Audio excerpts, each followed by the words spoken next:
What are the strategic features of IQP positions? Have you ever wondered how an isolated pawn can create both strengths and weaknesses in a chess game? The isolated queen's pawn position, or IQP, is a fascinating example of this. Let's break down the strategic features of IQP positions to understand their impact on the game. An isolated pawn on the d4 square, with no friendly pawns on the adjacent c and e files, creates a unique situation. This isolated pawn is a static weakness. It cannot be defended by other pawns, making it a target for your opponent. The player facing the IQP often aims to blockade it. A knight can be placed directly in front of the isolated pawn to restrict its movement.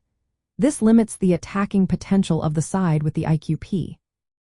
On the flip side, the player with the IQP gains some dynamic advantages. The absence of pawns on the c and e files opens these files for rooks, increasing their activity. Bishops can also find strong diagonals due to the open pawn structure. The isolated pawn occupies a central square, which helps control important areas of the board. This central control allows for rapid piece development. Now, let's talk about attacking potential. The side with the IQP often seeks to launch an offensive before the opponent can solidify their position.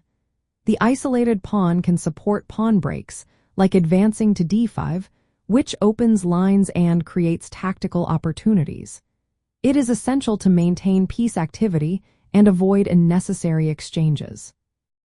Trading pieces tends to favor the side without the IQP, as it reduces attacking chances and leads to an endgame where the isolated pawn becomes a liability.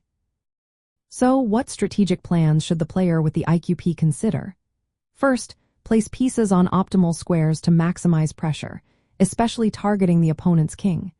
Use the open files and diagonals created by the isolated pawn to coordinate rooks and bishops effectively. Avoid trading pieces to keep the attacking potential alive. Preparing and executing pawn breaks, like moving to d5, can open the position favorably.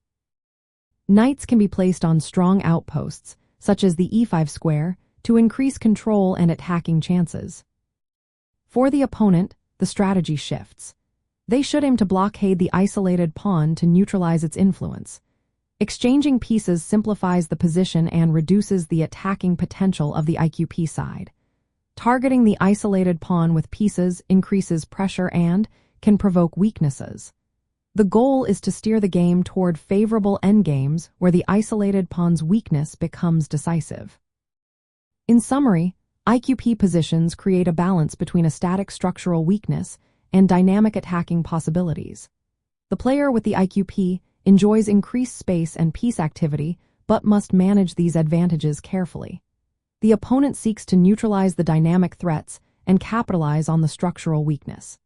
This interplay creates rich strategic opportunities in IQP positions, making them a compelling aspect of advanced chess concepts.